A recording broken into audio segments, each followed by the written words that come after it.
I wasn't there, but I can brief it out on how my dad's told the story. So me, my mum, and Bella, we were getting our hair done for the Rachael Rae, being on the Rachael Rae show.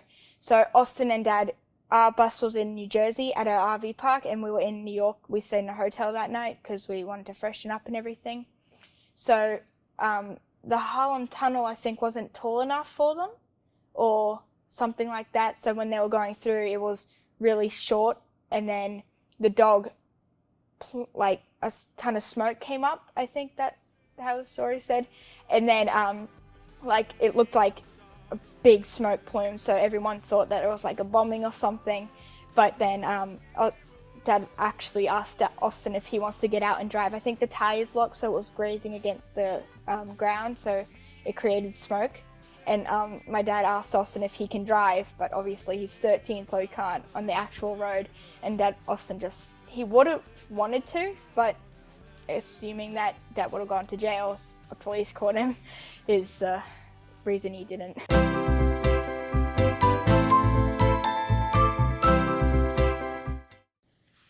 So what happened was we were on Rachael Rae, so we stayed in a hotel in New York that was 4 blocks away from the Rachael Rae on where we had to be, and we were starting at 9, and so me and my dad got up early in the morning, and the RV is over in New Jersey, just across the, you just take a ferry and you get straight to the RV park. It's right on the water, and then we just take the ferry, and then we drove back, and we put the dog on the back, and we were driving, and we felt it pulling.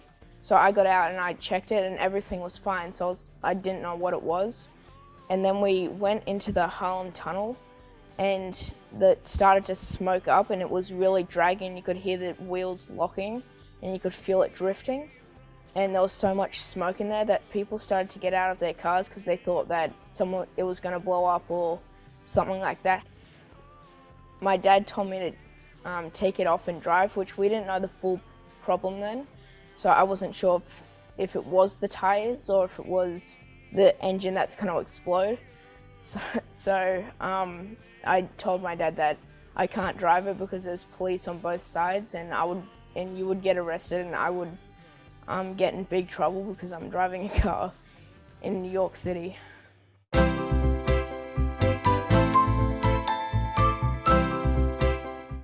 What Austin brings to the table as far as helping me run the RV and the Big Blue Dog comes down to a great story when we're on the Rachael Rae show. We stayed over in New York that night. The bus and the Big Blue Dog was over in Jersey City, which is just across the bay, but you've still got to go through the tunnel or the bridge to get over there. And we went out that night. Austin and I got up early, 3 or 4 o'clock the next morning to come over to get the bus. And as we're driving back over, things started to feel funny on the bus. It was sort of it was like it was locking up.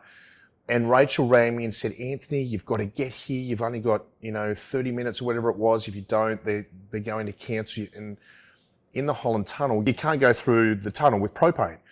So I could see the tunnel out of the right-hand corner of my eye. I could see where we had to sort of go around over the bridge, and I thought, screw it. So we drove in, and Austin's going, Dad, no, we can't turn around. I said, we're not going to get there unless we go through the Holland Tunnel.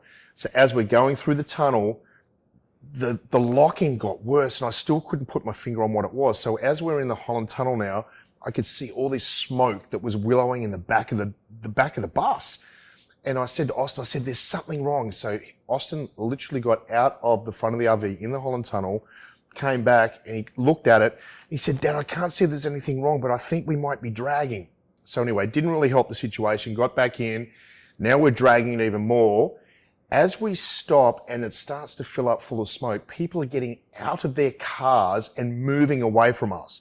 So that's when I've gone, Austin, you've got to get out. You've got to get out and drive the dog. We've got to take the dog off. And Austin's like, Dad, I can't. I'm just a kid. I can't drive it down the Holland Tunnel. Rachael rings again. Where are you? And Austin's like, Mum, there's something wrong with the dog. Dad wants me to drive the car. Do not get in that car and drive that Big Blue Dog. Austin, I told him I'm just a kid, Mum. I won't do it.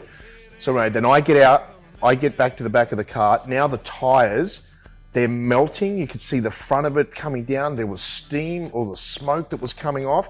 So I pushed the brake system out of the way and got the brake pumping again, and we started moving. So now we're moving through, and I could see the police at the other end of the tunnel. And I'm like, shit, we've got propane, there's smoke coming in. People would have talked about the bus.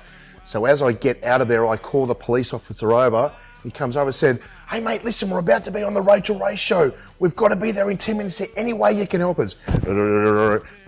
Police car comes out in front, escorts us around the front of the police car through this traffic on the other side, and then lets us go down the road. We get there 5 minutes before Rachael Rae comes out and interviews us. It was so hectic. No one would know.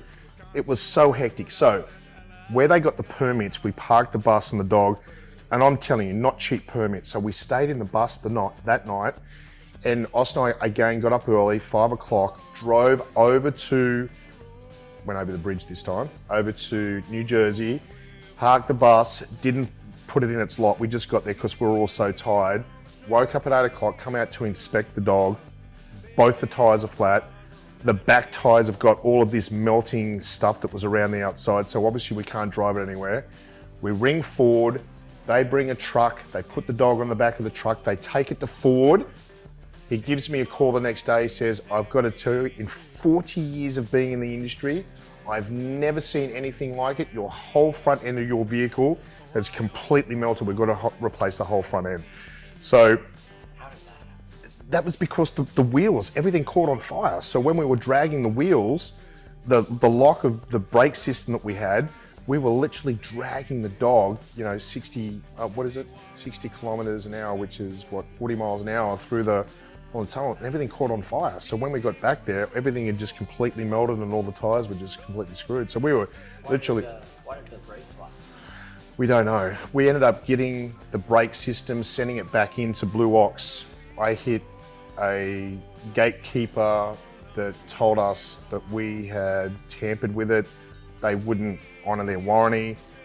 It turned into a little bit of a nightmare. But what happened was, after we thought about it, I put a message on Facebook saying, our partners, Blue Ox, hopefully we're going through a bit of a warranty issue, hopefully they'll come through and do the right thing.